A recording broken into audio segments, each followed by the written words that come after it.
nututi lamun katututan lamun mangsa prawira diktaya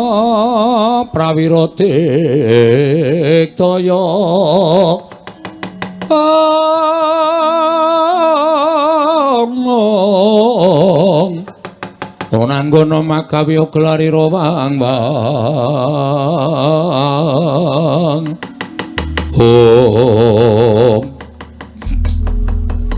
Antasena Pakdi Kartomarma ya ayo kowe gelem bali ora aku kon bali mergane Pancawala Kandanana najan kuwi kadangmu tuwa nanging ora pantes lamun kepengin nyilih negara Ngastina ngerti yo lamun negara kuwi ora disilih-silihke dening sapa wae ing mengku bawat perintah negara ing Ngastina kuwi Kanjeng Koko Prabu yen kowe ora gelem semingkir apa krakon Kurawa wong atuhmu tegel karo kowe tak ajangi jembar apa Pakdi nek Pakdi niat arep gawe rekoso utawa arep ngundurke Antasena aku rupak wani jembar wani nek nganti apa kang dadi penjaluke Kakang utawa gegayuhane Kakang Pancawala ora kelakon dosa nek nganti Antasena ora iso mbedah negara Ngastina iso mujudake gegayuhane Kakang Pancawala yen ngono kowe wani karo wong tuamu Parasata Kurawa sing tak wedeni apamu ora minggat karep aku tibantangan pecah siramu jajal-jajalan Pakdi menang sapa anak karo wong tuwa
Ayo matno sastra sing ora apa-apa.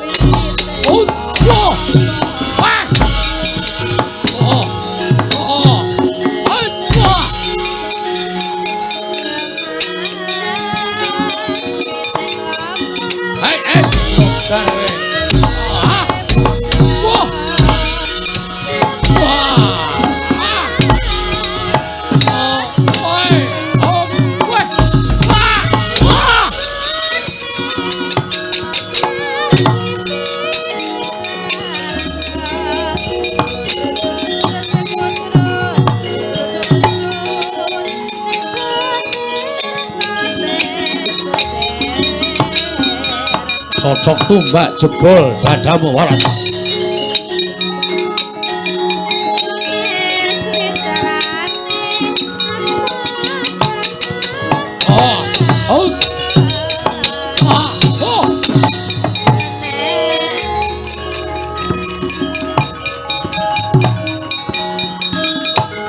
Mati. Balik ke.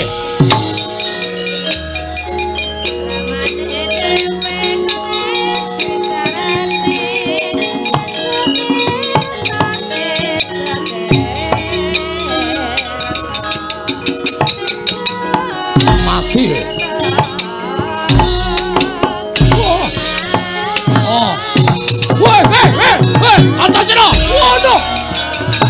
Waduh. Wah. Wah. Wah.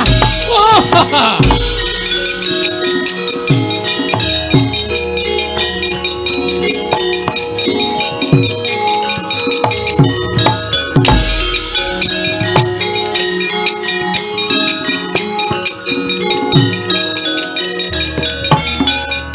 Swatama iki jangkar karo wong gerang, ora sandadak kokean gunem. Ayo, ora menehke negara Ngastina. Wujud apa wae tak wujuti, pecah dadamu ayo. Ketokno kasudebianmu, Asatama mati. Wah. Wah.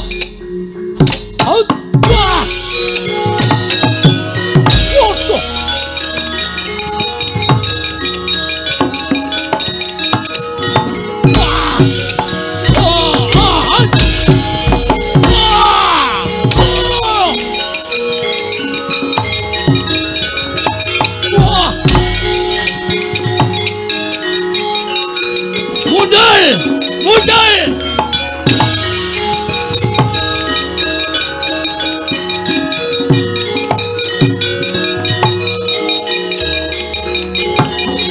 Pakde Durmagati, Antaséna. Mumpung iki dulung patiya gegel, kowe mundul. Mundur piye?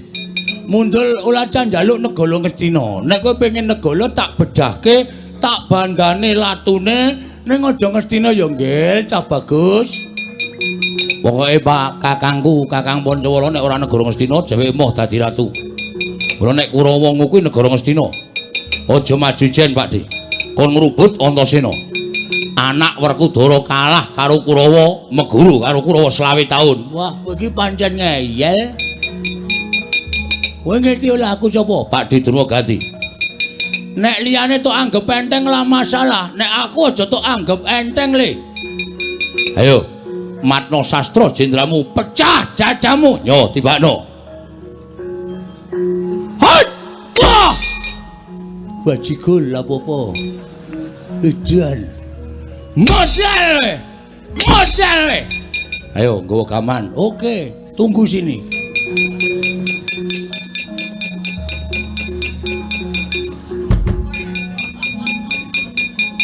Baca sirahmu. Nek nganti tatu aku meguru karo kowe. Matek kowe. Modal kecangkol ora kowe. Wah. Wedan gak apa-apa.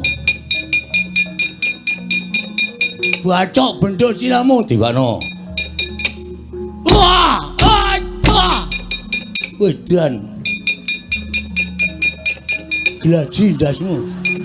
Tibakno.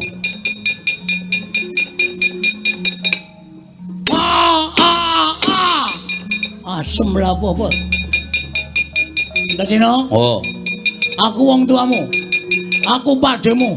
Ning nganti aku kalah kalau kowe wilang bebalang ayo. Kowe bayi wingi soal wani kalau pakdemu sing tak nggo gamane apa? Kowe cengan menang kalau pakdemu bumi langit tanggep.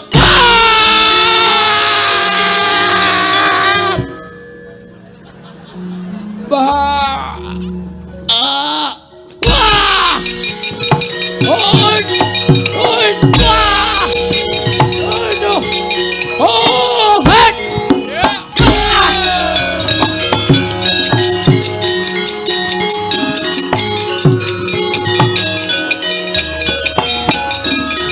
Ayo le, kerayak le, kerayak le. Ayo aja maju siji-siji. Kerayak ngger Antaséna.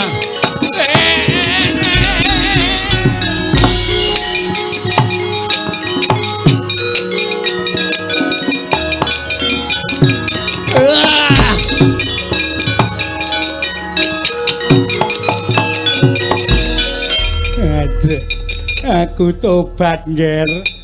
Antaséna aku wong tuwa aja mbok kapak-kapakke. Aku wis kapok tenan. Mbah Pate. Apa?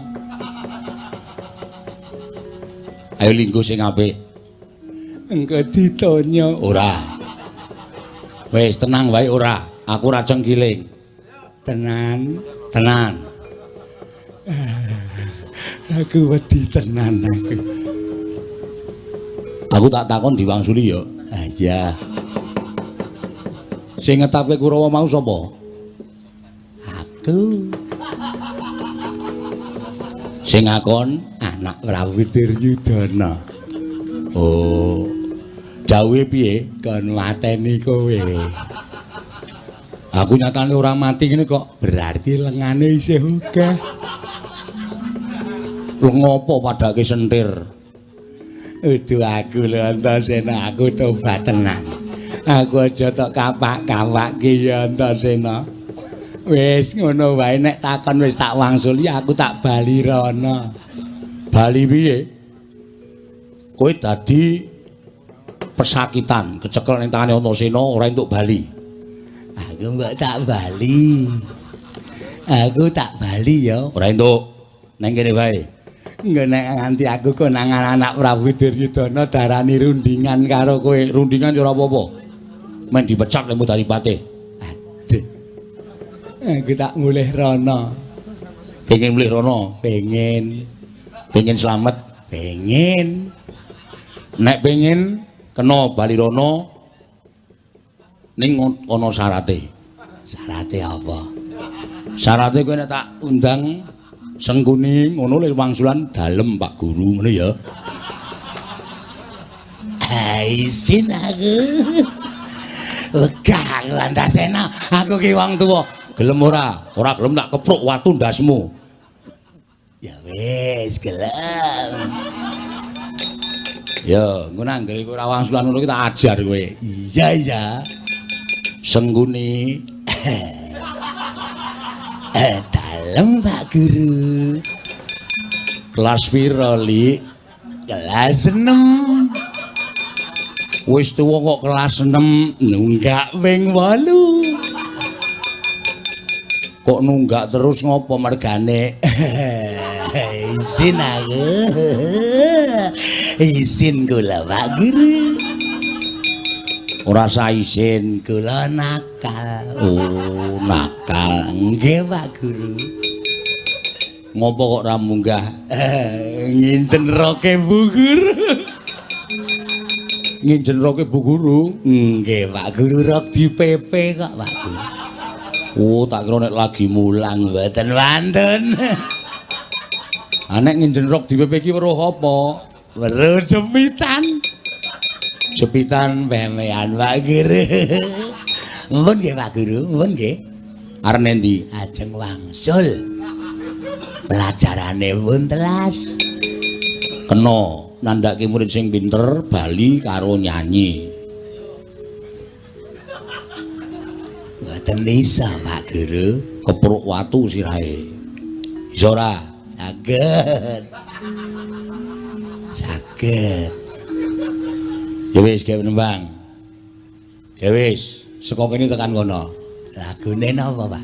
Ah terserah manut kowe. Pak Guru ki seneng nek muridé iso nembang sing lancar. Isin Pak Guru. Ora sa isin ora apa-apa gawe wis. Gawe nembang. Ndang. Mentak. Ya wis apa-apa. Mentak sing lancar, ora lancar sabet garisan. Nggih Pak Guru. Karo ndono nembang, nek mandeg tak bandem watu kowe. Nggih. Mentak. Mentak. Tak kandhani Pak Guru. Ya. Iya ngerti nek mentok tak kandhani. Tak kandhani. Wong rupane Pak Guru. Oh tak ajar kowe, mboten Pak Guru. Bandem saka kene. Sini. Hamba aja ngetak ana kandang. Wae, Dik Patih. Sampeyan iku patih lho. Patih ki wong nomor 2 teng negara Ngastina. Lah kok mintak. Apa ora isin ditonton kawula semene akeh? Tak kandhani mengruwah. Dik Patih, sampeyan niku ora kaya ngono ki to. Ah, kula isin, kula niku pendhita. Kula niku kanca sampeyan. Lah kok dadi sampeyan nyanyi mentok-mentok teng iki niku ora yo pirang-pirang kita Depate. Tak kandhani mung Depate. Aduh, mbok ampun kaya ngoten ta Depate. Mentok. Tak kandhani mung rupamu. Kula diduduki Antasena kon nembang. Oh, kula ketiban watune ya kok melu nembang iki jan. Ku karepe dhewe ra. Mentak.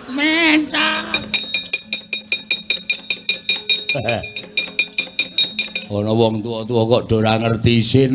Tak kandhani. Man, sampeyan iku wong gerang lho.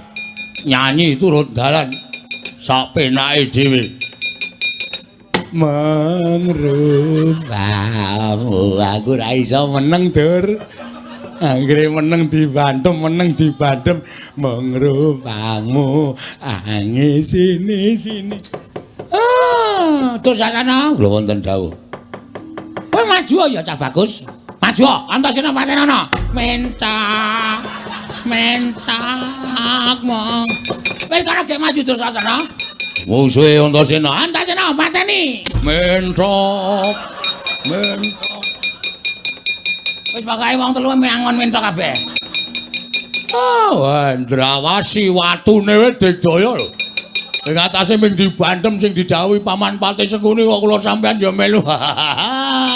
Ora. Gugu karepe dhewe ora mentok. Oh, pancen yo edan Antasena ku yo pinter tenan kok. Watu dijo pajapu kok aku angger ketiban watu kok iso mentak-mentak. Lah nggih, kula yo gumun kok. Kula kok yo iso dadi ketiban watu kok yo iso mentak-mentak. Mangrupam. Oh, nek ora ngados teko segerkoso nek mboten adoh. Oleh bandem saya banter. Aku yo gumun lah kok dadi diktoyo temen. Mangrupam ayo ngono ngatone. Oh, iki nek ora ndelek krekoso ngrekoso nek mboten ndelek soalé. Munyok. Oh, manus maning jajanan sekretaning bawana. Iblis lalat Antasena tiban cundha manik mbok dadi mobalke.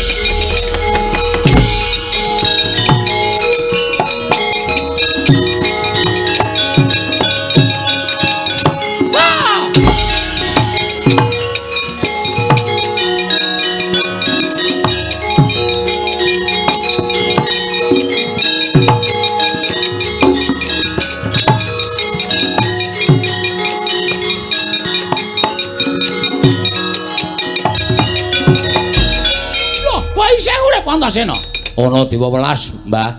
Lah kenapa kok tadi pane cundha manik kok ora apa-apa? Lah iki cundha manik. Ya mati aku.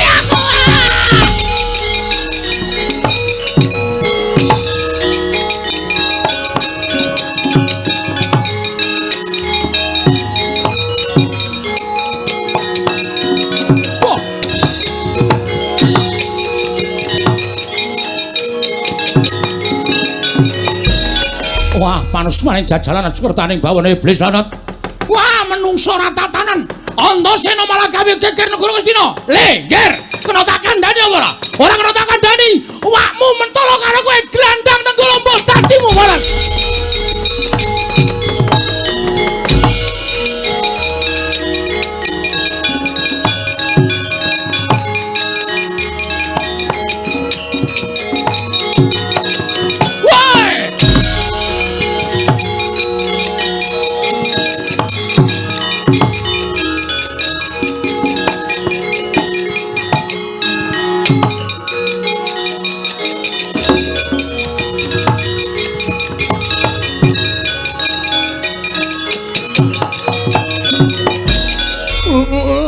Setaras. Lele iki nenggala kok malah nang tangan kowe. Nenggala iki ampuh. Nek nggo mateni wong radu dosa ki ora gelem mateni, Pak. Lho, nyatane tiba ning tanganku. Piye? Lho, iki pusakaku. Lah iya aku ngerti arep piye. Tak jaluk. Emoh. Lho. Komo piye? Emoh kuwi nenggalaku tak jaluk. Ora bakal tak paringke to tak caoske Siwa Mandura. Ora bakal tak caoske Siwa Mandura Siwa Baladewa. Iki wis ning tanganku. Tak jaluk Antasena. Ora tak jaluk, ora mati aku.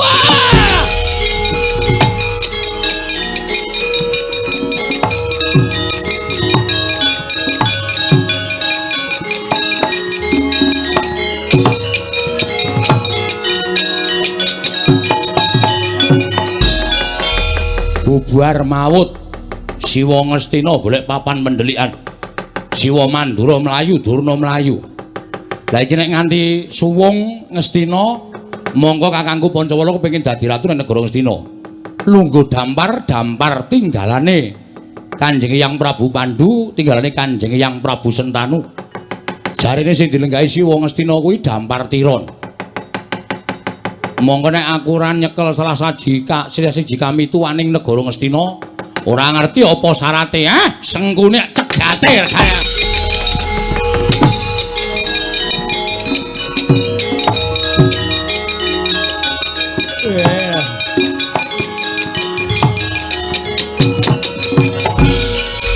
Wah, Antasena ngamuk.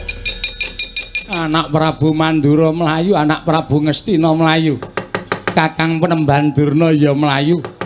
Iya, aku nek ora mlayu kecekel Antasena mesti diwirang-wirangke kon nyanyi menthok-menthok.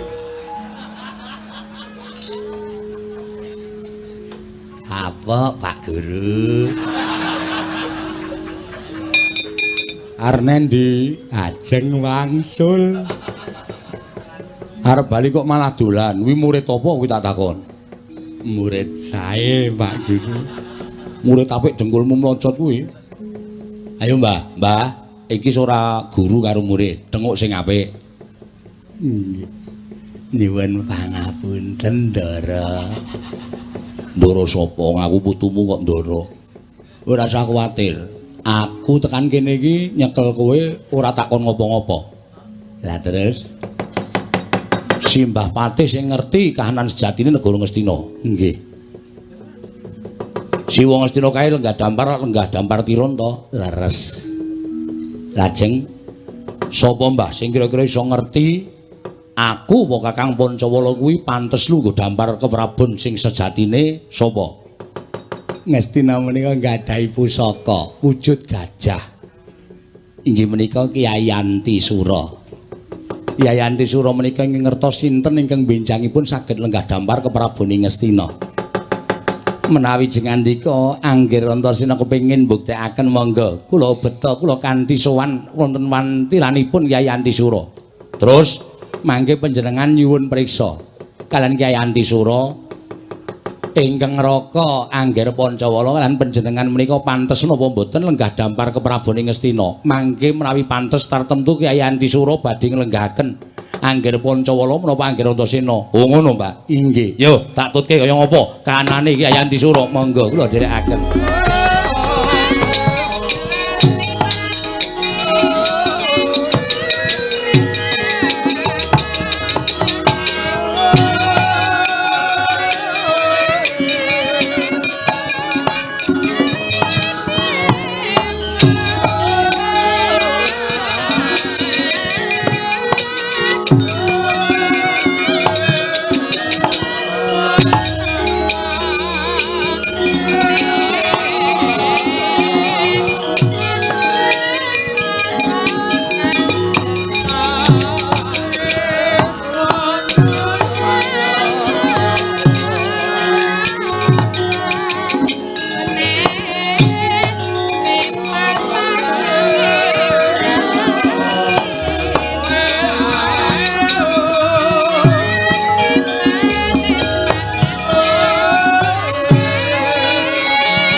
Kacarian putra lamun kawekasan yeka wisanggeni maya Wisnu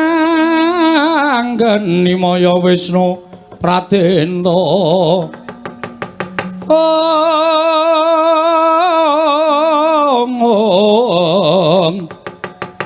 wisanggeni maya Wisnu Pratenta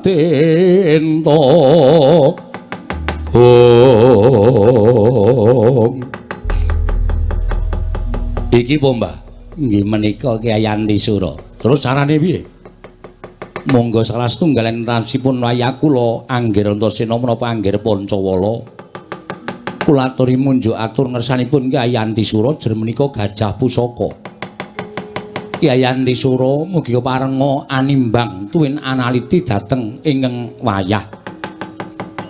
Kula turasipun Pandhawa menapa kula kedunungan wahyu ning ratu menapa mboten upami mekaten monggo kula aturi anitik dhateng jasad kula. Pantes lan botenipun kula menika lenggah dampar keprabon sejati wonten negari Ngastina ngaten nggih. Tansah marpamoring sukma sinukmaya sinukmaya winah ya ing asepi.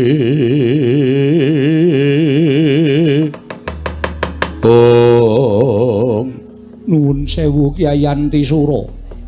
Kula pun Pancawala putra sinuwun Prabu Darmakusuma ing Ngamarta. Jer nyatanipun Ngastina menika estunipun kagunganipun pundhen kula para Pandhawa. Monggo kula menika turasing para Pandhawa turuning Pandhawa 5. Mugi parenga paduka anitik dhateng jasad kula. Kula menika pantes lan botenipun lenggah dampar gading negari Ngastina. Menawi tetela sampun pantes tuwin trep kula lenggah dampar keprabaning Ngastina, monggo Kyai Antisura kula aturi mbadal saking wantilan nglenggahaken ingkang abdipun Pancawala wonten dampar keprabaning Ngastina. Kyai Antisura jumangkah anggra sesumbar lindho bumi gonjeng kumaluduk guntur katup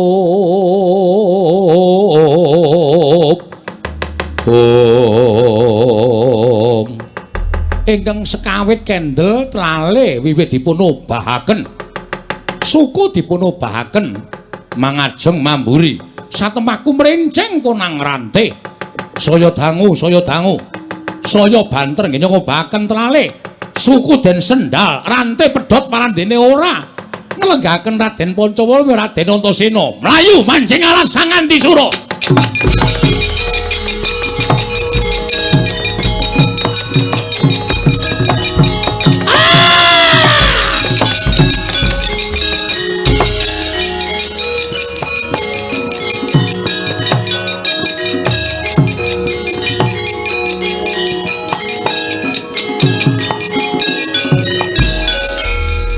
Menawi mekaten nyata nuwun sewu lho.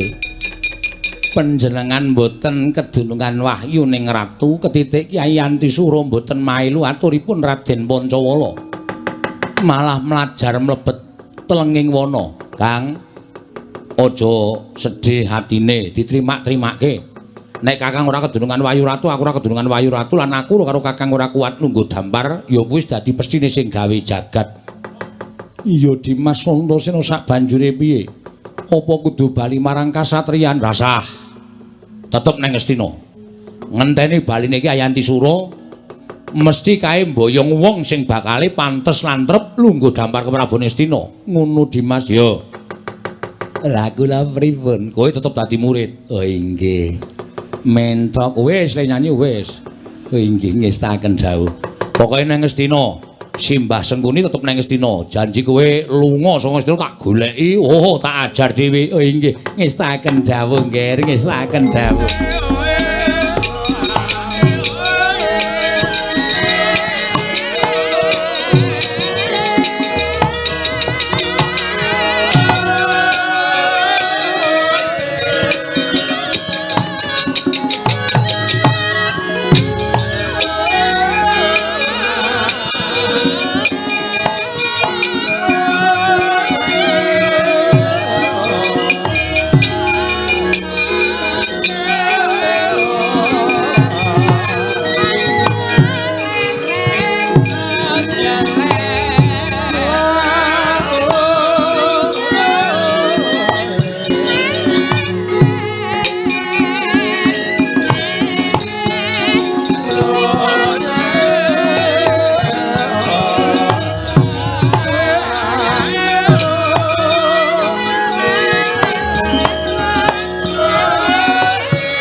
samya keplajar kapiyandeng sanggaring para priyagung negaring Astina jerih kelawan kasektening Dyanantasena nata mandura sika lumajar nalika semanten tumuju wonten negaring Amarta Begawan Durna kapiyandeng nungsang puyang playune numbuk bentus nganti kaya gudel bingung solahe sang Begawan Durna jerih kalewan Raden Antasena padha nalika semanten playune Begawan Durna nganti prapteng negaring Traju Trisna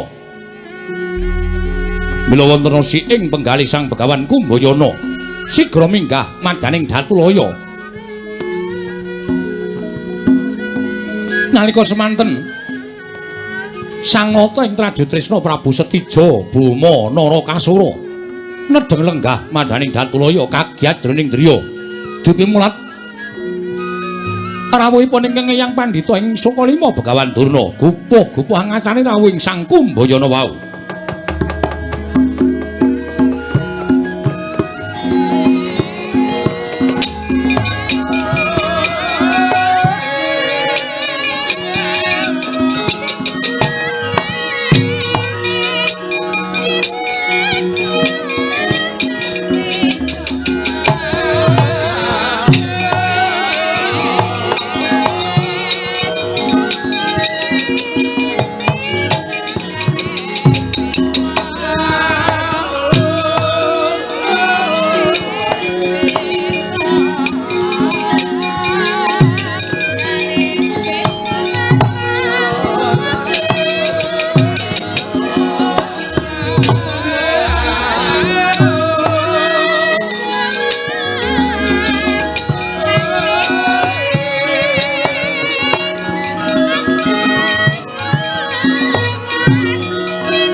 Long-long rambyang ninggang driya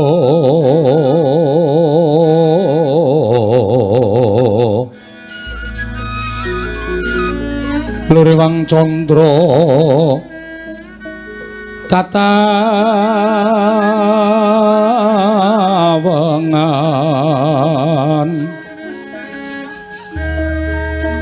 Somo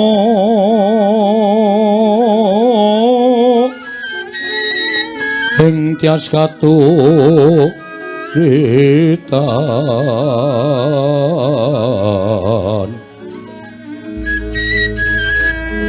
limot kapyataning rojit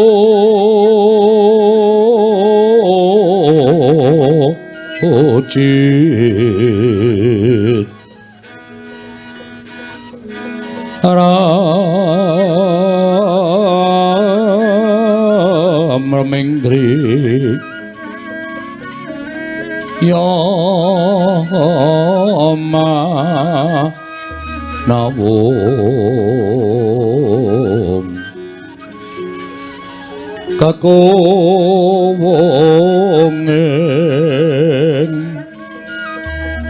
kakawenging wang wisesa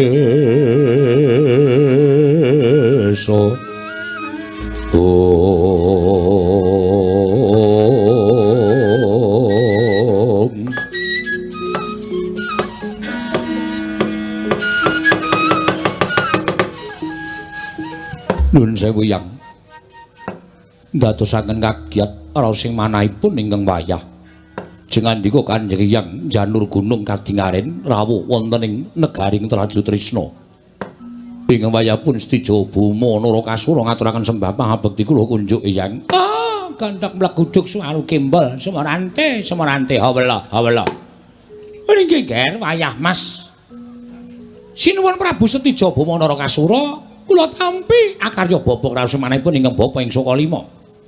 Namung parenga kula ngaturaken salam taklim kula katur nggih wayah Mas. Nggih Kanjeng Hyang. Kula tampi akarya bombong raos sing manahipun ingkang wayah. Wonten menapa dene janur gunung rawuh jengandika Kanjeng Hyang wonten ing Traju Trisna Hyang. Menika ngaten nggih.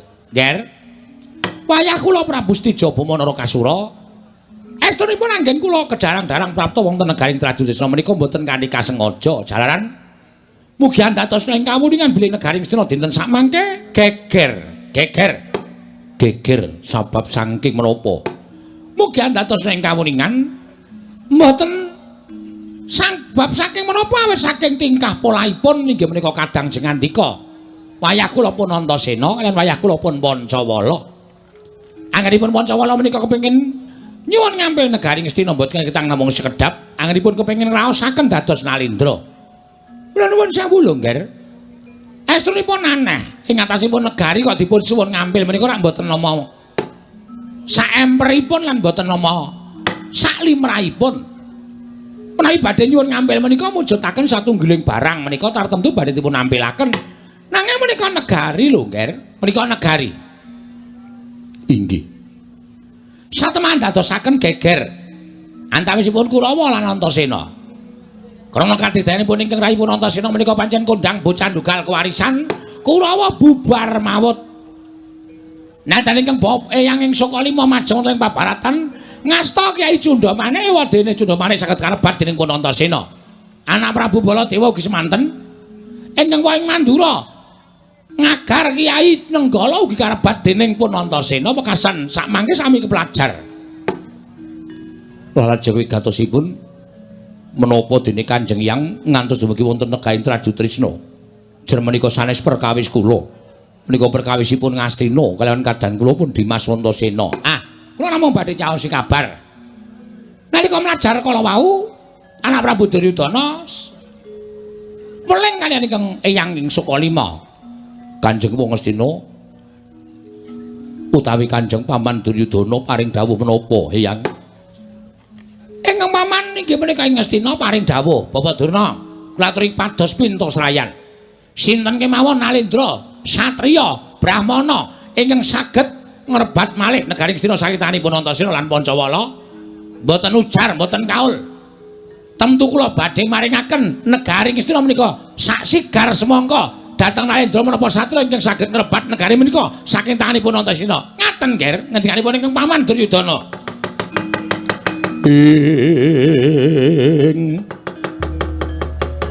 Jumangkah anggro sesumbar lindho bumi gunjing kumaludhuk kundur ketup lumembak penyu kangku mambang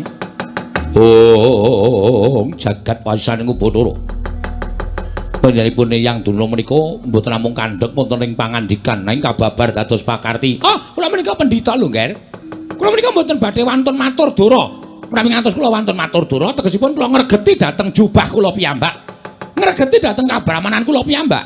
Menawi delem katen, Hyang sakmangke sampun cetha nggihipun Paman Ngastina. Sinten ingkang saged ngrebat negari Ngastina saking tanganipun Antasena badhe kaparingan negari sak sigar semangka. Menika leres. Menawi ngaten menapa ingkang wayah ing Traju Trisna pun Stijo Bama Narakasura dipun parengaken sabiyantu botripotipun Kanjeng Paman Duryudana. Menika malah langkung prayogi menawi jengandika saged ngrebat negari Ngastina. kula ingkang matur menawi negaring sedaya badhe kaparingaken Nalendra Tradutresna Pabustija Bama Narakasura. Raden Gasrica kula ingkang badhe nglabrak Antasena ajeng ya.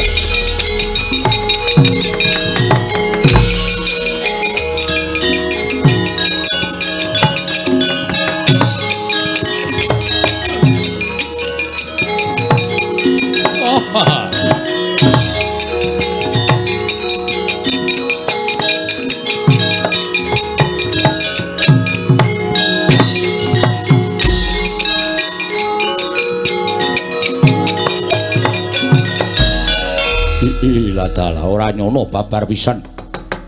Jebul bakal kaya mengkene kamukten sing kudu ditampa dening Nalendra Tradutresna Prabustija Bama Narakasura. Antasena, adikku dicah bagus. Yen pancen si Adi ngeman karo uripe si Adi, mestine si Adi bakal maringke negara marang pun Kakang. Nanging to si Adi ngukui negara Ngastina.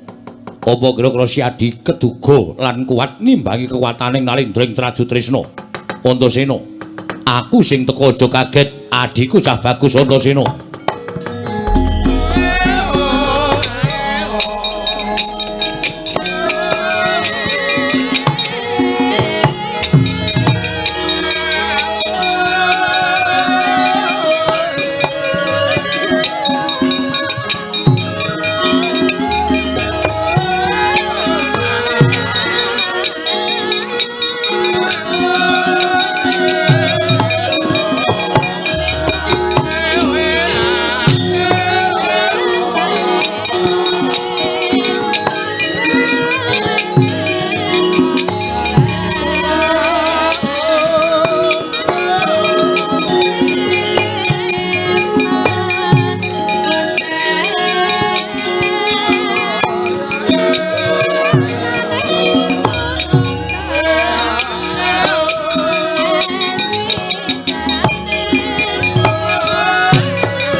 Mangyat kurta sroma pangga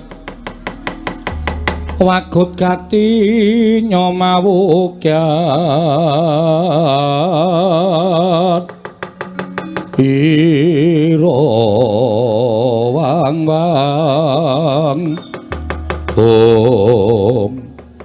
nuwun sewu Kakang Mas ngantos bingung raos sing manah kula Kakanthi paduka Kakang Mas saking jangkar bumi ngantos dumugi titik lenggan sak mangke paduka Kakang Mas Antarja dereng paring dawuh kelawan Kang Rayipun Bambang Irawan nedya tedhak dhateng pundi lan menapa wigatosipun adiku diadiku cah bagus Irawan wonten timbalan pawarta sing dak tampa lamun adiku Antasena ndumbani kelawan kersaning Kakang Mas Pancawala sowan marang negara Ngastina ingkang wigati mung bakal nyuwun ngampil dampar negara Ngastina ewadene Kanjeng Prabu Duryudana ora maringake negara marang kadangku Antasena wis ditekadi ento bakal mbedah negara Ngastina mula wektu dina iki Yayi aja nganti si adilan pun Kakang keri ing gawe upama mengko Dimas Antasena bisa mbedah negara ing Ngastina sak mesti lamun pun Kakang lawan si Adi melu ngempek kamukten ngrasakake kamukten negara Ngastina Yayi Katri gumulung mangrempak ing wadya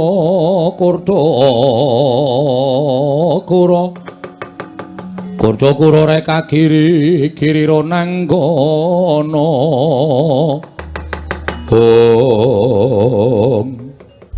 nanging menapa mboten dados dukanipun para pepundhen dene Kakang Mas Pancawala tuwin Kakang Mas Antasena pepundhen kula nggadahi niat ingkang kados mekaten Kakang Mas perkara kuwi perkarane Antasena apa dene Kakang Pancawala sing wigati upama apa sing niati dening Dimas Antasena wis kelakon bedah negara Ngastina. Apa kowe ora kepingin yen to ngrasake kamukten negara Ngastina ingkang sejatine kuwi darbe ing para pepundhen Pandhawa ingkang dikukup dening pepundhen Kurawa. Mula Irawan ora usah dadak walang ati. Hayo nusul adhiku Antasena marang negara Ngastina. Ngempek kamuktening Kakang Mas Pancawala apa dene Dimas Antasena. Inggih, Kakang Mas monggo kula dherekaken bareng kalopun Kakang Yayi. Suwawi kula dherekaken Kakang Mas.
Matur sembah nuwun tanpa pepindhan kula aturaken dhateng para pepundhen pini sepuh mitra kawruh ing sami lenggah wonten ing Kecamatan Grabak dalu menika anggenipun sampun ngantos dumugi wanci gara-gara tabuh kalih jane ya ora wangun gara-gara kok jam 2 menika janipun ya jam setengah 2 apa jam 1:04 ewadene wekdalipun blandang nggih boten dados menapa.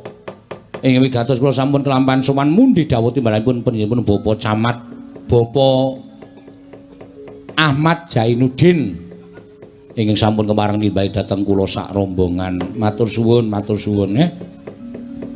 Mugi-mugi tansah pinayung ana ing karaharjan katentreman niring sambi kula jumbuh kaliyan menapa dipun ngendhekaken Bapak Camat bilih mboten dangu malih akses lintas selatan menika badhe dados kados dene kota metropolitan. Margi wontenipun bandara inggih menika Yogyakarta Internasional menika laladan mriki sakmengenipun tertentu badhe saya gayeng, saya rame lan saya kathah ingkang sami yasa papan-papan kangge penginapan lan sak piturutipun hotel, restoran tertentu kathah ing sami mapan wonten ing lintas selatan mriki. Mugi-mugi sedaya pinanggih rancak niring sambikala saged murakapi dhateng sedaya para warga pepundhen meni sepuh ing sami lenggah wonten ing Kecamatan Grabak. Nggih, Grabak mriki. Matur sembah nuwun tanpa pepindhan. Semanten ugi kula sak rombongan ugi ngaturaken anggenipun sampun katimbalan sowan lan pinitados nglipur penggalipun para lenggah. Ewadene dumugi sak mangke menika dereng saged paring panglipur ingkang murwat lan jumbo kaliyan kersanipun para lenggah kula nyuwun ing samudra pangaksami ing sakalangkung kathah. Jar Petruk menika ngrumaos namung titah sewantah kedunungan ina lali salah apes kelawan mati. Upamane wonten ngudo raos ora padha karo dek ning kono. Monggo menika kanthi titah menika mboten ajeg. Menungsa menika mboten saged sami. Kala mangsa wonten mriku lan wonten mriki benten, wonten mriki kalian wonten mriku mangke benten kula nyuwun mapunten sakalangkung kathah. Matur sembah nuwun. Mboten badhe kata-kata atur kula amargi menika sampun dipun bujung dening wekdal. Mila kula nyuwun mapunten, kula tak nuruti menawi dados dipun aturaken bapak-bapak lumantar nawala ingkang sampun kula tampi. Mengeti dinten kamardikan lan ugi mboten badhe kesupen mengeti hari kesaktian Pancasila lan ugi hari batik ingkang sampun dipun akoni dening UNESCO minangka dados budaya donya. Ning nong aku kok ngelirik medun kok ana tulisan biru. Wah, iki mesti njaluke selendang biru. Kedep tasma aku nyawang biru.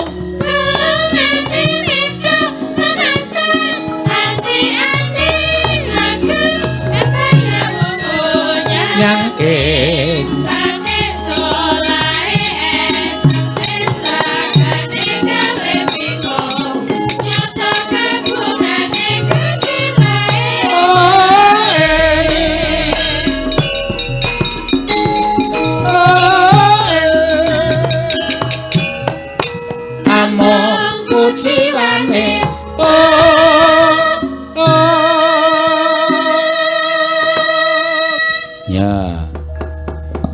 nyuwun suwantenipun Mbak Cita monggo. Anyel, iki piyayi pribumi Purworejo.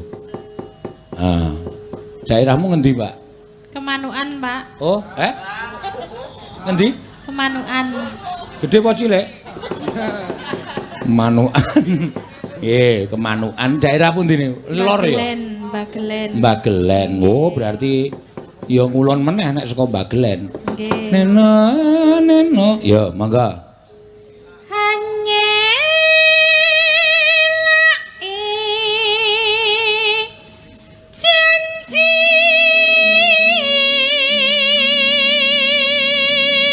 Ya. Selendang biru. Eno. Selendang biru. Among enake ati.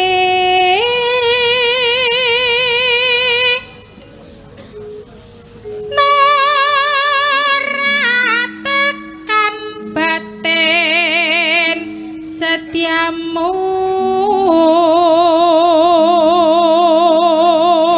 kanca-kanca yuk selendang biru.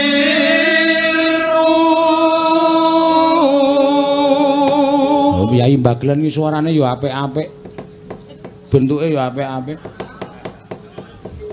Cara mbiyen bapak ngono bentuke ya apik-apik. Tetapono janjimu mangga serpeke Mas. Janjimu selendang biru. Oh, sing sayo.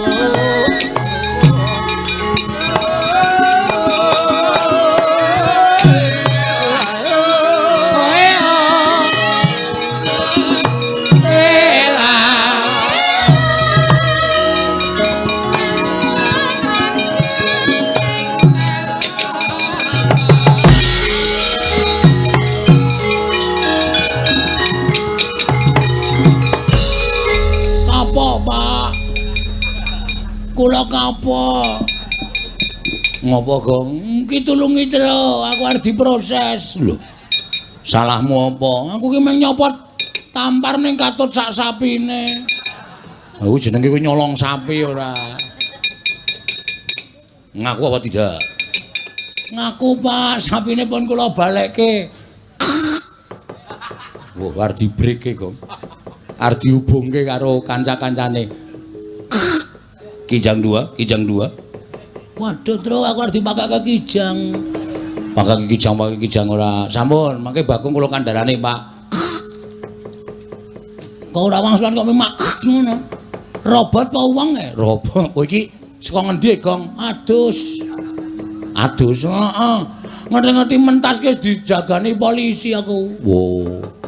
Wis dilaporke karo tanggaku. Lah ngopo? Ya ku mau tampare tak copot ki katut sak sapine. Terus ning nggonamu. Ayo aku ya rumangsa ming katutan to terus tak ingun nang omah ki dilaporke polisi. Ha kowe senengane sok tumindak sing ora sak mestine kok. Aja kaya ngono, rapi, ngono. Wis ora kok. Ha iya. Nang ndi ki, Tru? Kecamatan Grabak. Grabak ora. Grabak Purworejo, Kutoarjo Purworejo. Nah, seneng awake dhewe iso sowan mrene ya, Gong. Ha iya. Men padha iso mresani secara live. Waduh. Ha iya, biasane nek do mesane ning YouTube, saiki secara live. Oh iya. Ki nganggo gamelan wayange Pak Gatot. Awak dhewe ora dikeparengake mbeto. Wo, nggawa kok mbeto nggawa. Iya. Ya ora apa-apa sok ala mangsa mbok menawa sing nimbali sak wayang gamelane kuwi pancen rada mathuk. Iya. Ning upama diparingi gamelan wayang ngene iki ya ora masalah. Ha iya. Wong apik-apik gamelane wayange ya apik-apik. Kok arep didol. Ha yes. Ya ora apa-apa karang mbok menawa ketabrak butuh kok ya. Heeh, mau tawakke aku kowe. Ya ora apa-apa lah, ora tok kowe kok ora gelem. Wah wis pirang-pirang wis. Ndak malah entek-entekan kok. Heeh.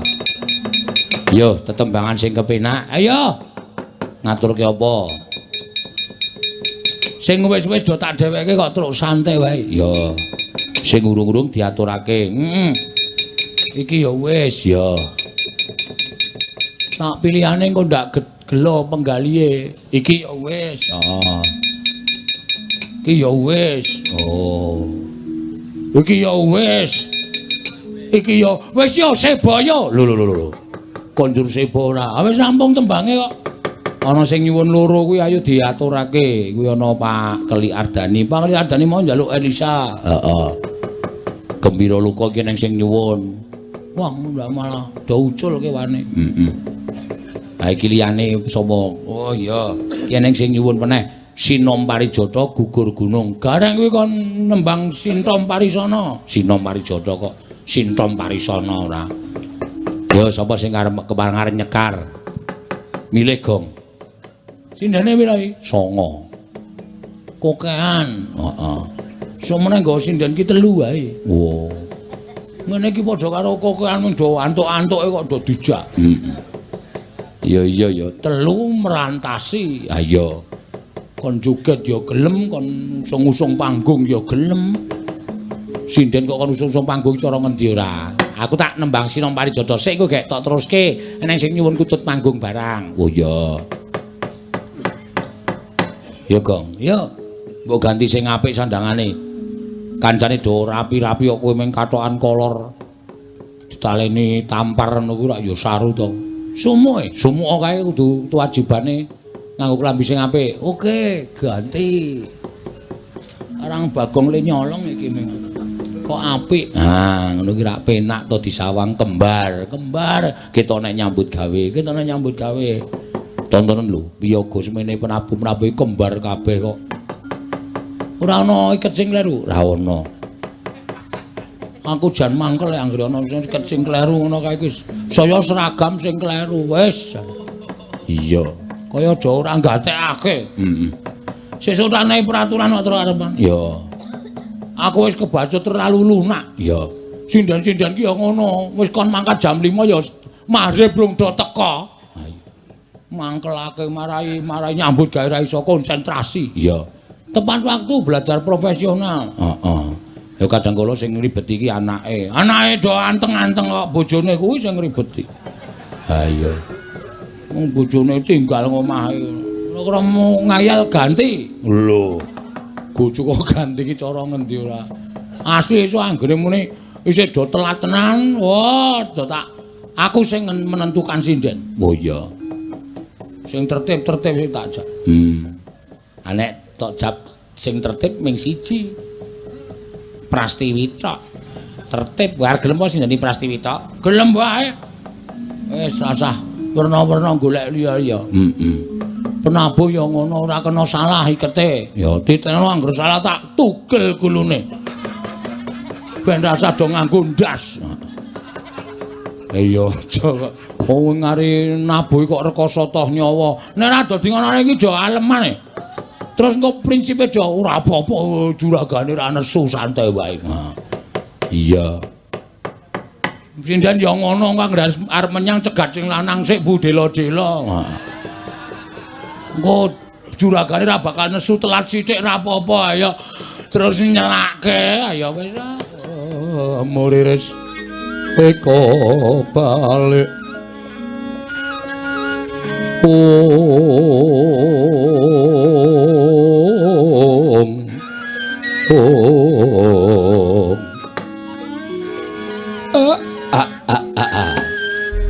blegegek sak dulita ndara enten apa Gus janur gunung kadingaren sampeyan rawuh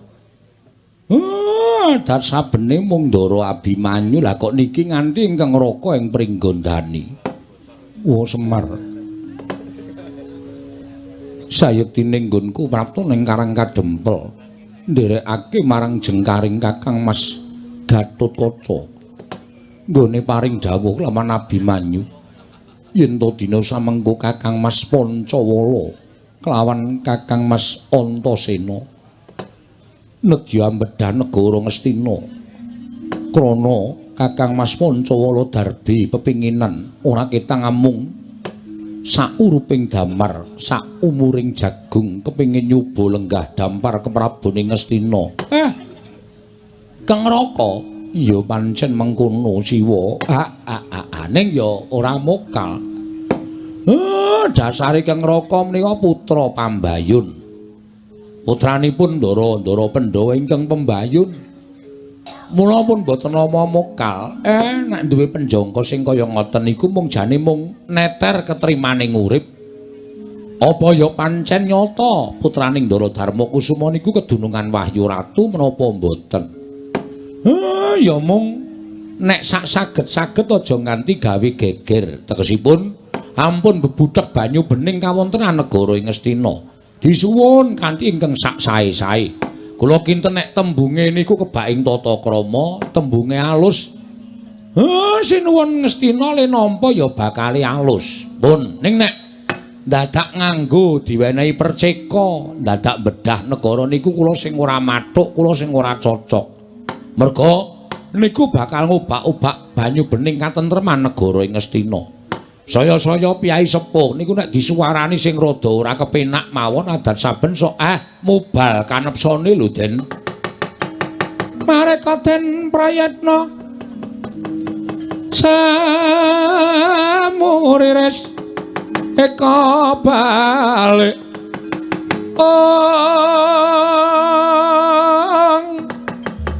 titiyani gandayani trisanya purnama sasi gilar-gilaran ing tengah latar milang lintang Bima Sekti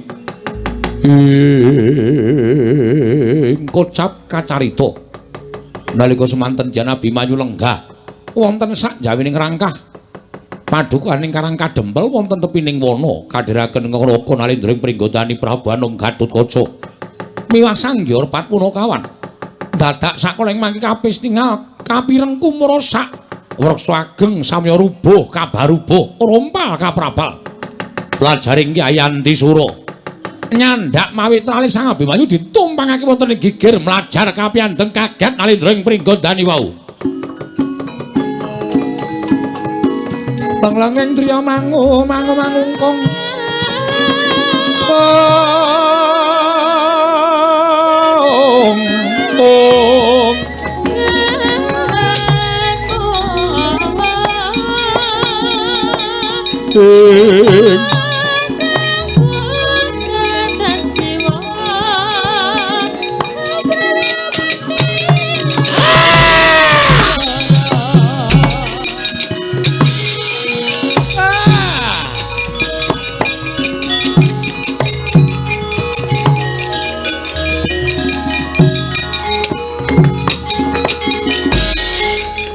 Siwa Semar ana gajah ingkang nyaut karo adhiku Abimanyu seminggu lak tututane tak pecahi sirahe. Mangke riyen.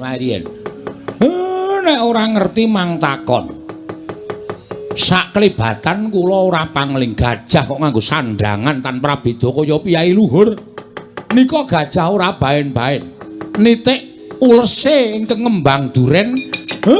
Nika Kyai Antisura mang tututi mawon nang awat-awati sing ketebian Ndara.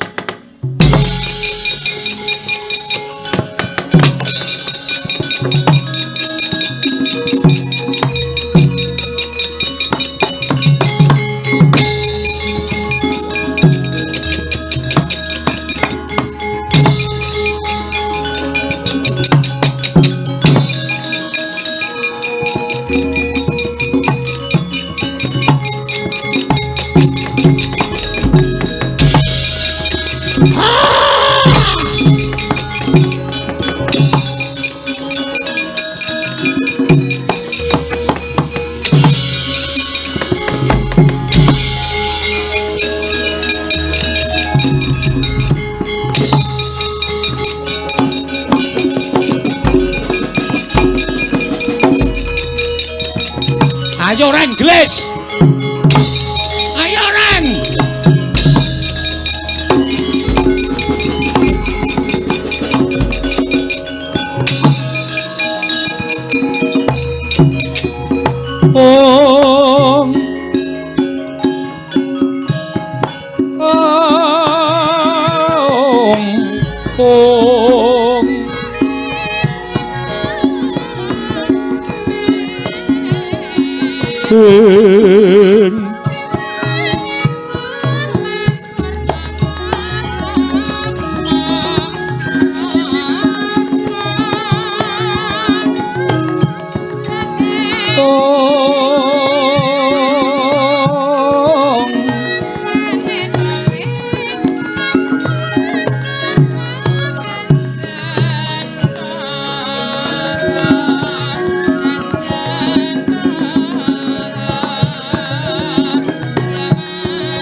Merenus mubang wangaruna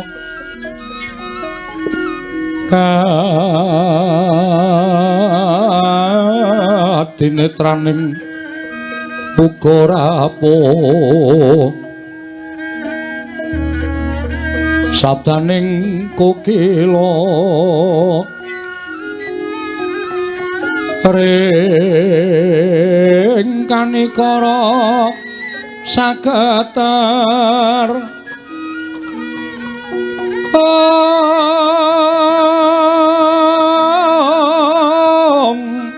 kene dungane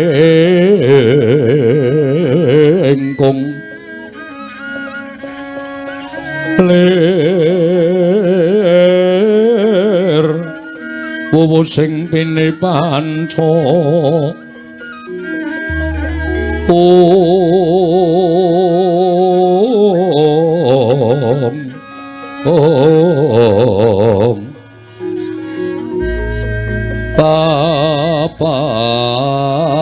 Papataking ayam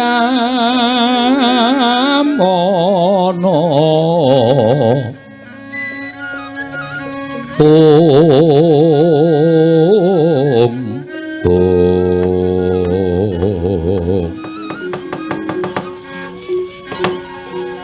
Koko Prabu sewu-sewu kalapatanipun ingkang rayi tadah wadana dene sakmangke kula wantun ngrawuhaken paduka Kanjeng Koko Prabu.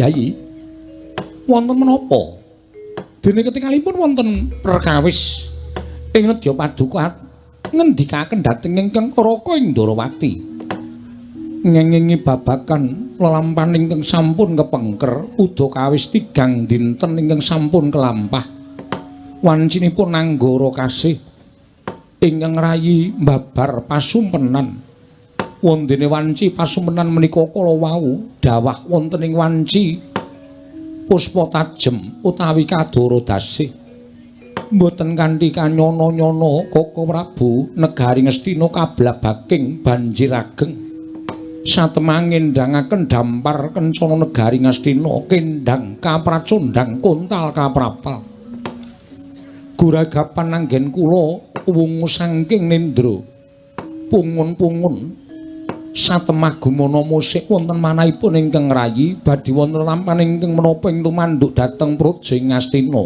nuwun sewu Yayi jernyatanipun menika sanes kewajibanipun Paduka Yayi Prabu nanging kenging menapa paduka sanget-sanget anggenipun menggalihaken kawontenan negari Ngastina Koko Prabu nadyan menika wewengkon panguwasipun kadang kula sepuh Koko Prabu Duryudana namung saknyatanipun Pandhawa ugi andarbeni Praja Ngastina mila wawon menapa menawi perkawis menika monggo sami-sami dipun petang tuwin sami-sami dipun unceki badhe wonten lampahan menapa ing tumanduk wonten Praja Ngastina Koko Prabu sarating pandam sumula madangi jroning pasarean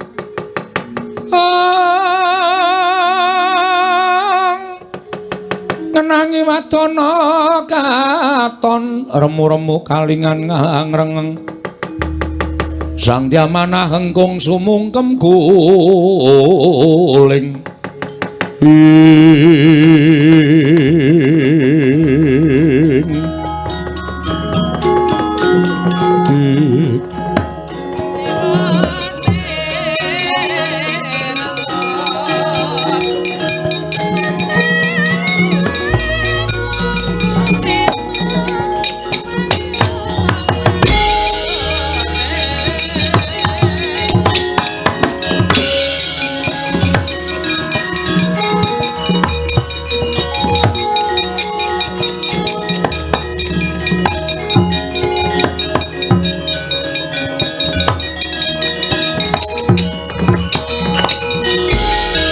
Bala Dewa Narapati Duwinares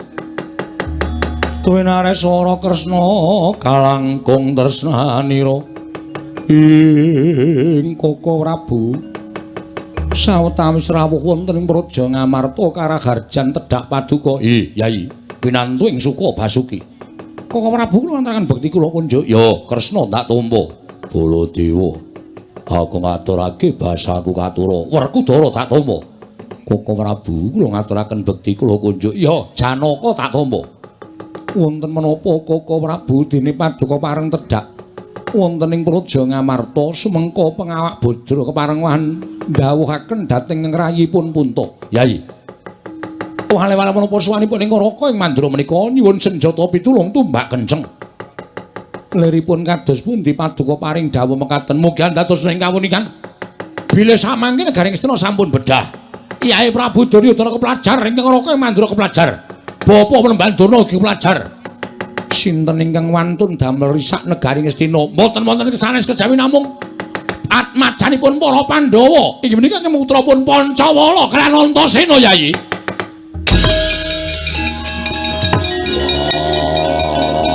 Werkudara sabar. Baladewa kakangku. Aja waton bisa ngucap Antasena duwe niat apa bedah negara Ngastina. Werkudara kowe tak kandhani. Antasena ngrajangi pakartine kadange tuwa ya kuwi si Pancawala. Ingkang kepengin lan kaselak lenggah dampar ora ketang mung sauruping damar saumpuring jagung. Nganti dadi dukane Yai Prabu Duryudana. Geger negara Ngastina. Antasena ngobrak-abrik prasata Kurawa. Nenggala agamaning pun Kakang Dyasta utawa digawa dening anakmu si Antasena. Wah, caidan.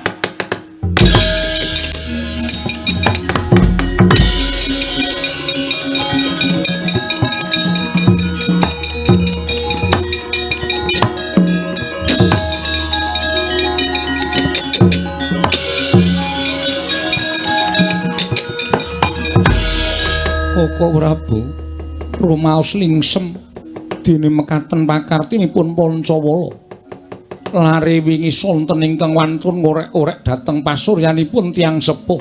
Bebecer sastra wirang dhateng para Pandhawa lenggah prayogi kula ing mratitesaken perkawis menika Yai.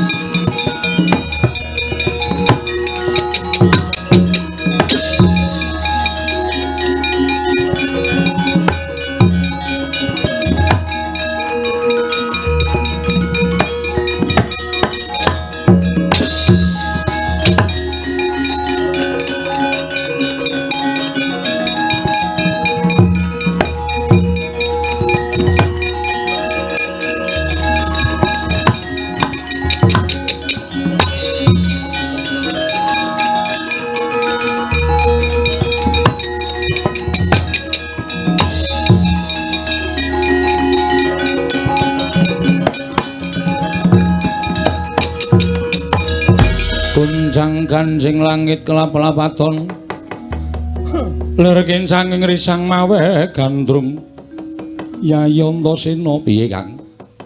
Banjur bakal pirang dina meneh nggonipun Kakang lawan Siadi ngunggu marang rawing Kyai Antisura percaya karo aku. Ora usah semelang. Kyai Antisura kuwi nadyan wujud satu wana wujuding gajah nanging kuwi gajah pusaka.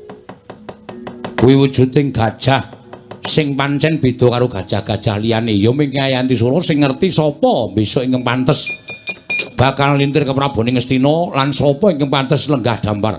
Mula nek nganti mengko gajah Kyai Antisura tekan negara Ngastina nggawa pawongan sapa wae Kakang Pancawala aja nganti duka. Iya Yai. Pun Kakang bakal ikhlas lahir lan batin ora duwe rasa ngresula. Ya nek ngono dinteni mbuh tekan kapan pokoke kudu ngerti sapa sing pantes dadi ratu ning negara Ngastina Kang.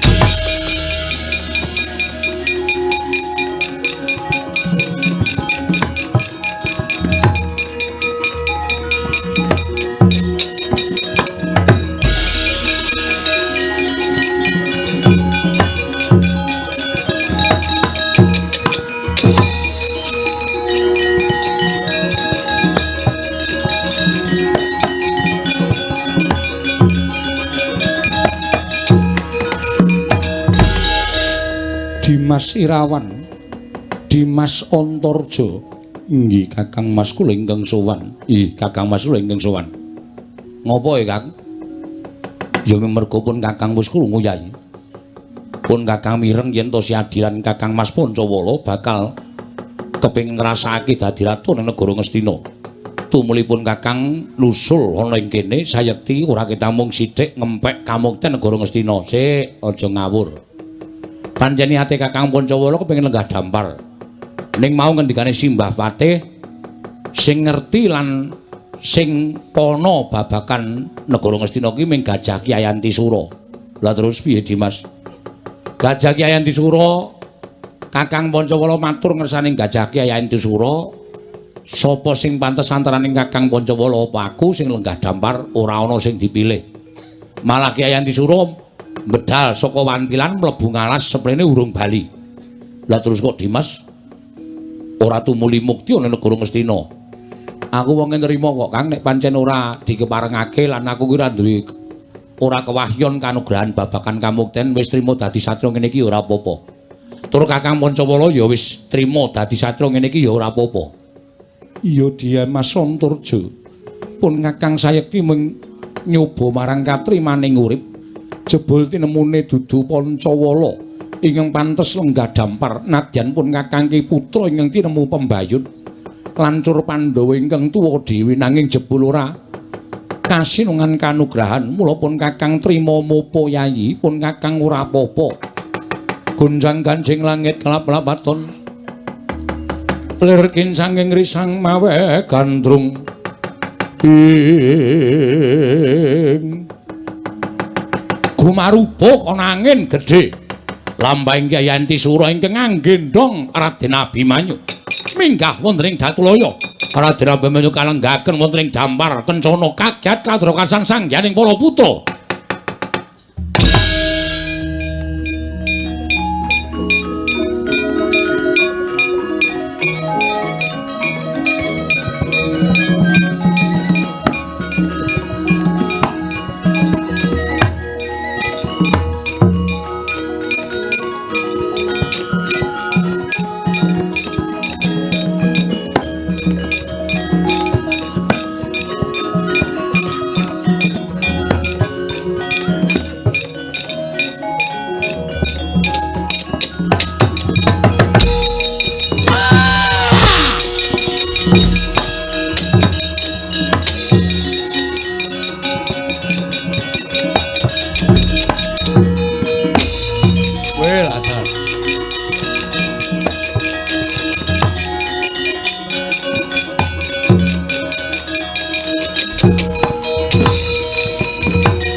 Laruta saking Kutha Sangkara kula yen amutusa Sang Sri Dimas Antasena piye Kang?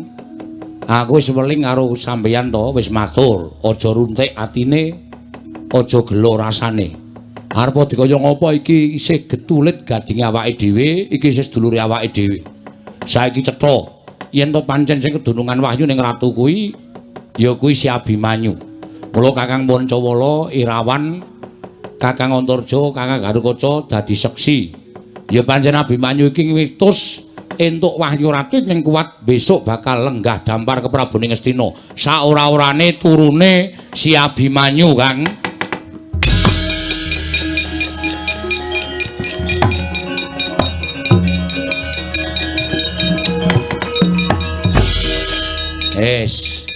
Saiki gandhe wis ana ratune sing ndapuk Nayaka aku.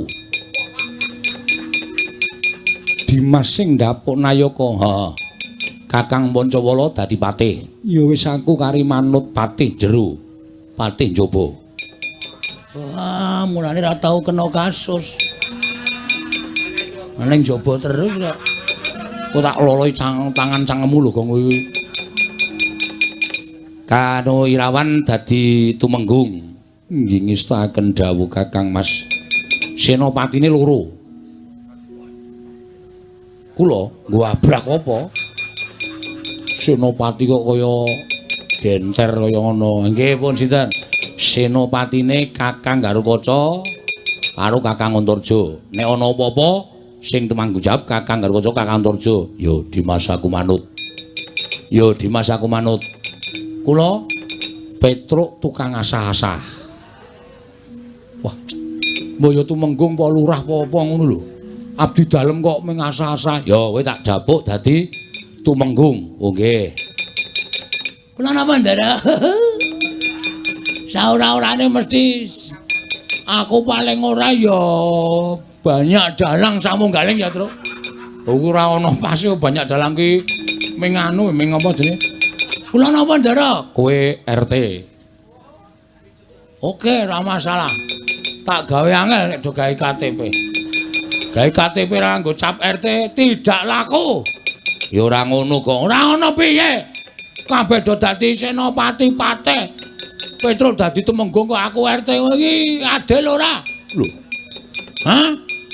Ayo, aku kudu dadi prameswari. Tak totok sirahmu kowe. Prameswarine sapa? Prameswarine Ndara Abimanyu. Njuk kowe rabi karo iki no piye? Lah nek gelem dengkul kowe tengok kene wae. Wis kowe tengok kene. Ngono. Ora ngono, piye? Mlumah. Ngene? Heeh.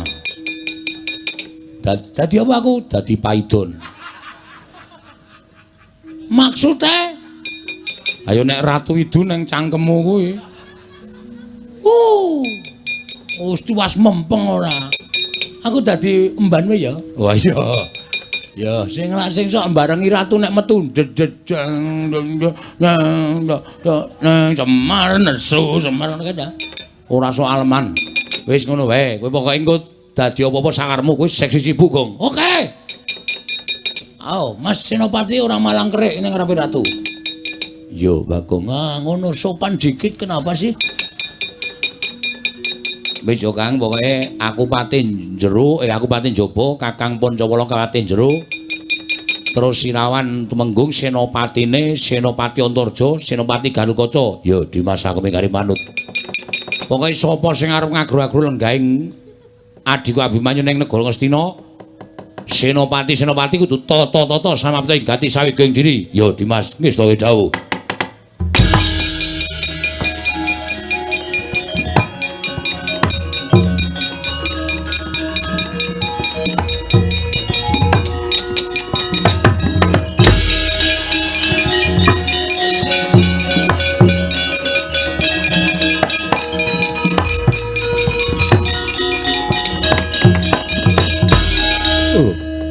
Iki Abimanyu malah gedangkrang ana ing dampar negara Ngastina.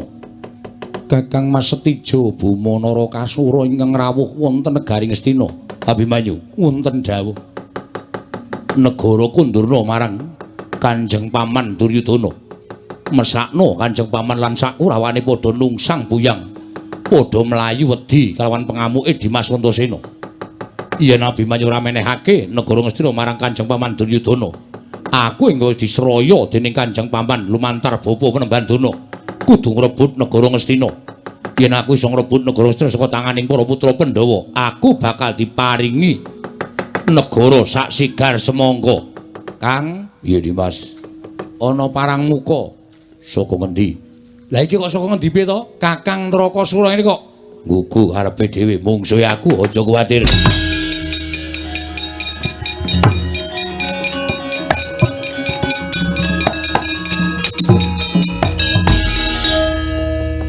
Kang Setija, Gatotkaca piye? Ngerti yo, iki Senopati negara Ngastina. Raden Gatotkaca. Lho, wis ndapuk Senopati, ora ning kene bapane rembugan. Menyang endi? Ning jaba. Babu Yayi.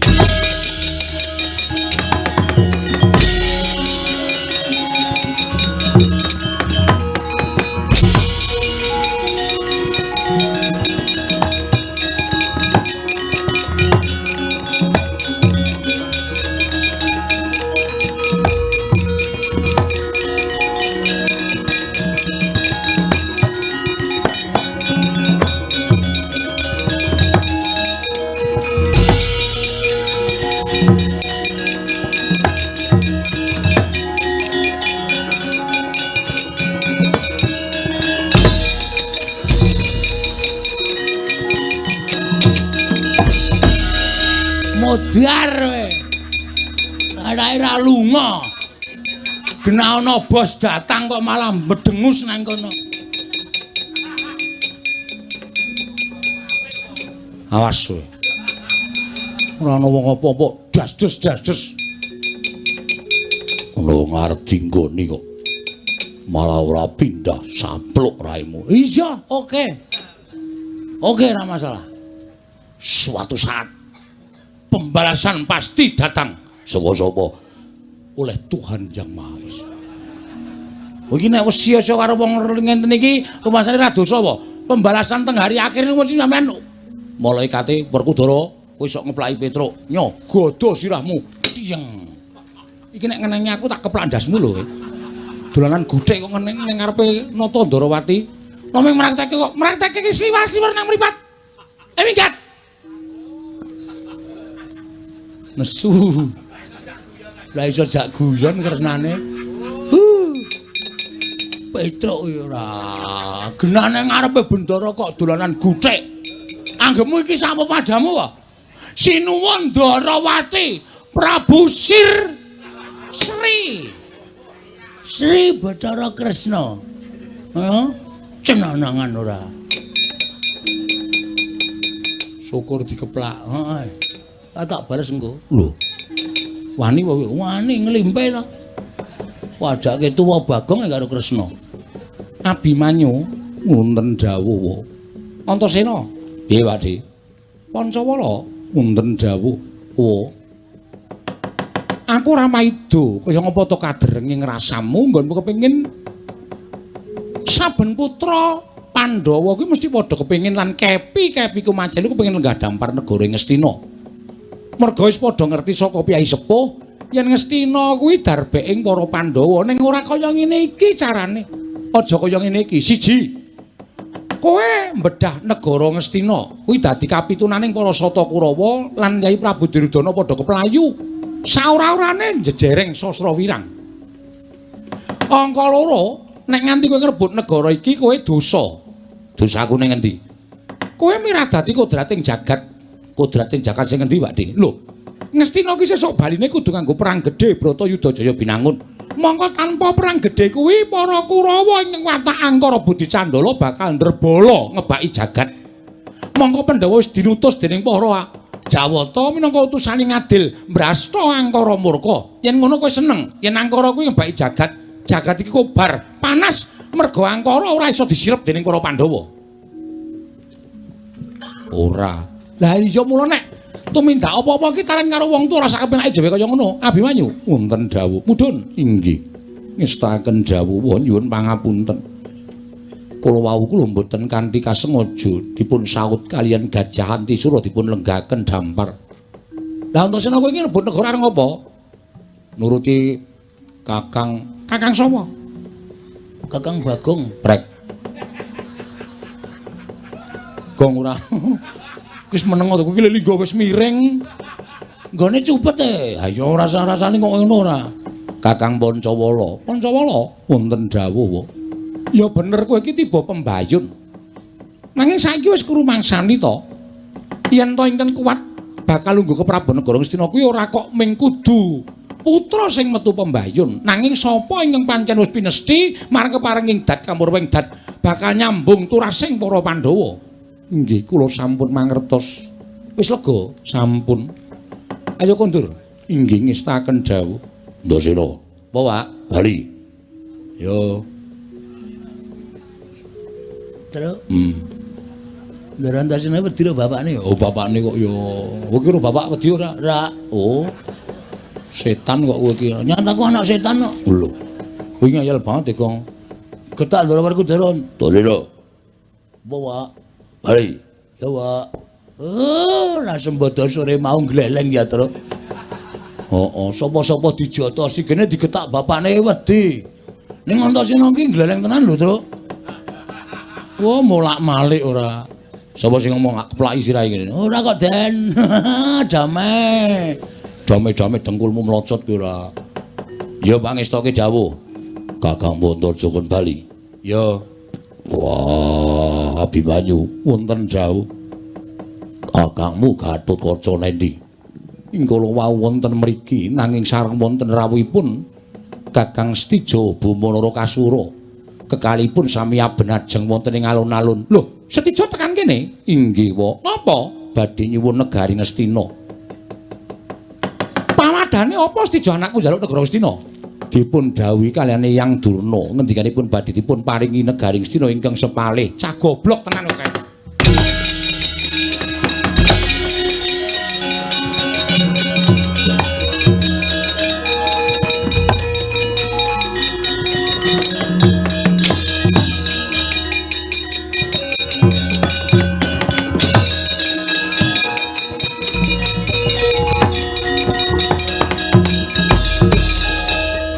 Antasena. Ngopo, Pak? Baladewa kakangku ngendika yen pusakane tok gawa. Heeh, bareke. Yo. Kok tak titipke Bapak? Ora. Bareke dhewe. Yo. Bareke dhewe kok dititip-titipke bapane iki anggepe bapane kongkonan iki. Wah, bocah kok ora ngerti karo wong tuwa. Wis wani ngrebut pusaka Nenggala kok titipke bapane. Pira bara iki tanggung jawab. Endi, Gong? Golek obat mumet. Mumet mergo dikampleng kok golek obat ora. Lah sak ora-orane digunyer. Digunyer dengkulmu mlajo. Tru, nyilih dengkule, Tru. Nggo ngopo? Nggo gunyer. Kulinamu ora. Gunyer nganggo dengkul ora. Tak baleke, Pak, baleke. Yo.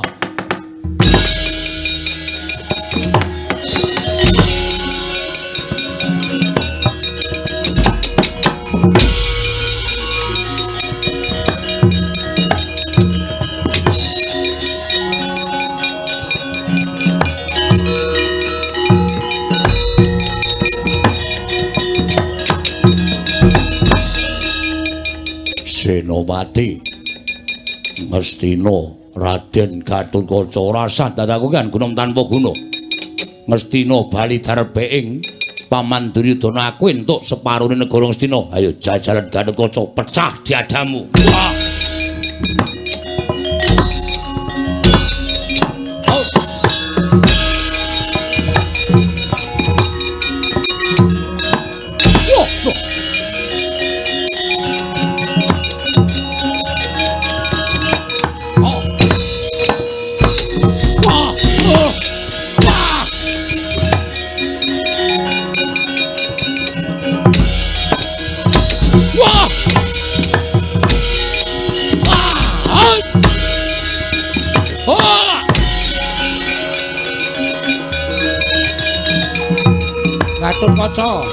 Gatotkaca.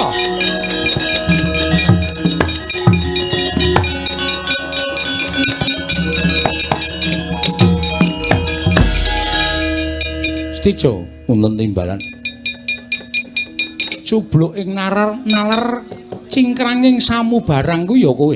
Lha ripun kados pundi paduka paring dawuh mekaten. Lho, kok seta? Kok kowe kok percaya karo Begawan Durna? Kowe ngrebut negara Ngastina saka tangane si Pancawala Antasena, kowe arep diwehi negara Ngastina separo ngono. Eyang Durna ngendika mekaten. Kosek to. Selagine wong tuamu Kresna ingkang srawung karo Begawan Durna kuwi luwih suwe tinimbang kowe. Aku sithik wae ora percaya karo Begawan Durna. Lah kok dadi anakku lanang gampang men diapusi. Nek nganti kowe mengko diparingi negara Ngastina separo, wis kowe nyuwun apa karo Pun Rama? Tak paringi, Nggir. Tak paringi. Ning yen nganti mengko Durna cidra ngubaya, tegese ora nyata ucape Begawan Durna. Traju Tresna tak jaluk nang panguwasaning Ndrawati. Sampun ngaten Rama ya bali. Ngestahaken dawuh.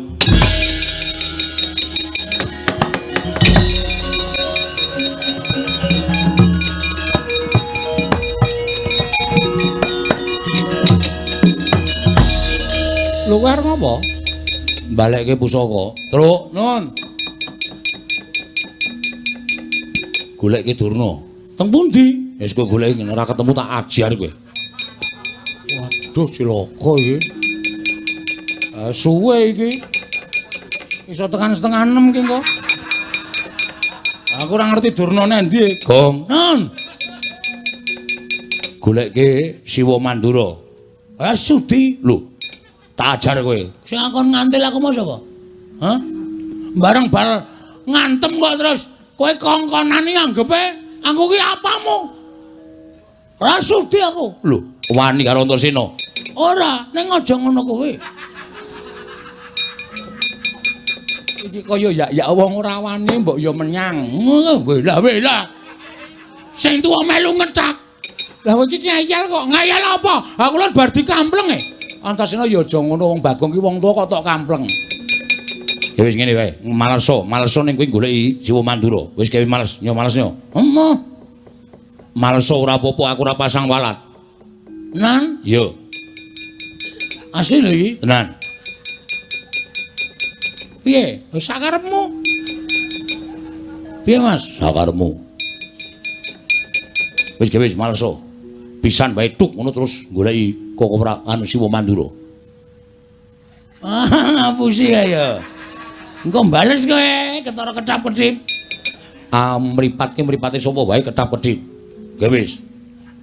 Nan? Iya. Aduh, saya. Ya. Gawe wis to, engko iki wektune slantek.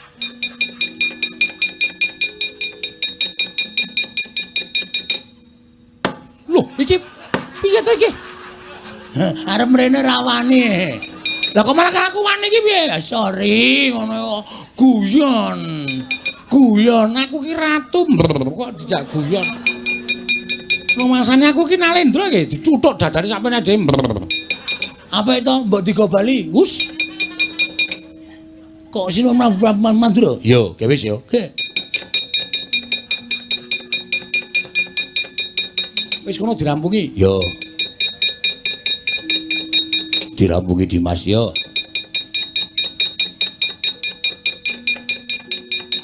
Padose iku. Yo, piye? Ono apa, Bagong?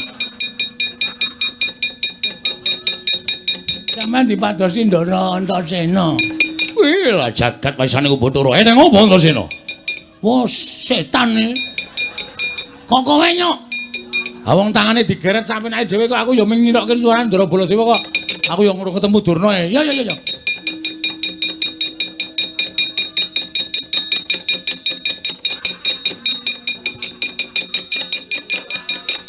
Lho, kok Durna kok gawa? Lho, kok Baladewa tak gawa? Aku goleki Durna, aku goleki baleni yo. Kae lara rampung selak Padang malen.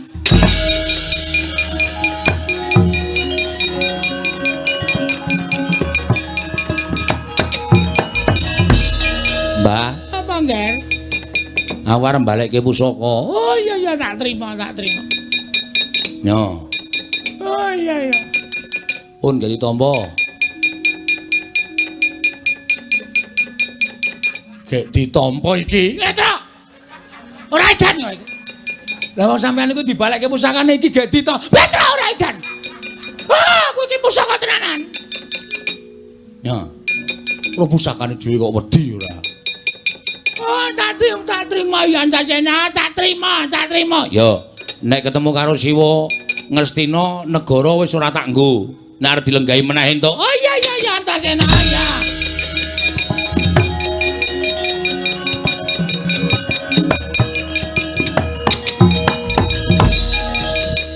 Mboten nanten e. Sapa? Kang Wa Mandura. Lah kuwi apa? Oh, ora omong-omong. Iki ngopo Bagong kok nesusunya apa? Tak goleki e. Ya aku wis tekan kene. Nggih ampun dadi ngundurke pusaka, Pakde. Pusaka apa? Lho, Pakde rumangsa kelangan pusaka ora? Iya, nengkala tak kundurke. Yo. Sona nek gunake nenggala ora ngawur. Yo. Iki mergane wae. Oh, tak cocok siramu modar kowe. Kene ya dhewe dira pusakane dhewe ya, Tru. Ndekno nek wis nyekel pusaka. Iki pitik sapa mlebu perkara aku iki. Ora ana Baladewa kok ngrembug pitik kowe. Wis diasta. Yo, tak trima. Ngastina tak kundurke, Pakde. Yo, tak trima Antasena.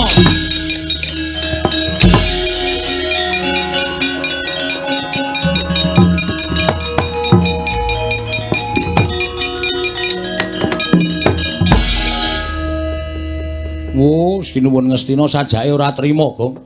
Kalau mlayu-mlayu ngirit para sata Kurawa, dendam karo Ndara Antasena Ndara Pancawala. Matur Ndara Werkudara, ya.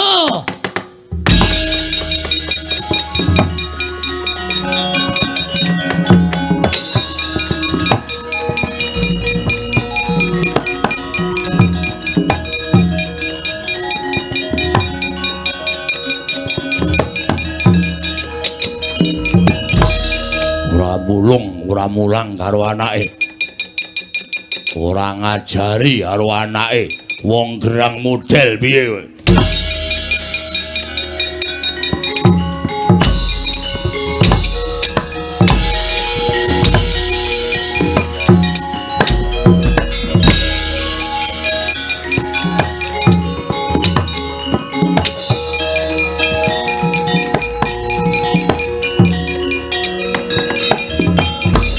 Samadangi jagat mungo-mungo sapucaking bukir gunung-gunung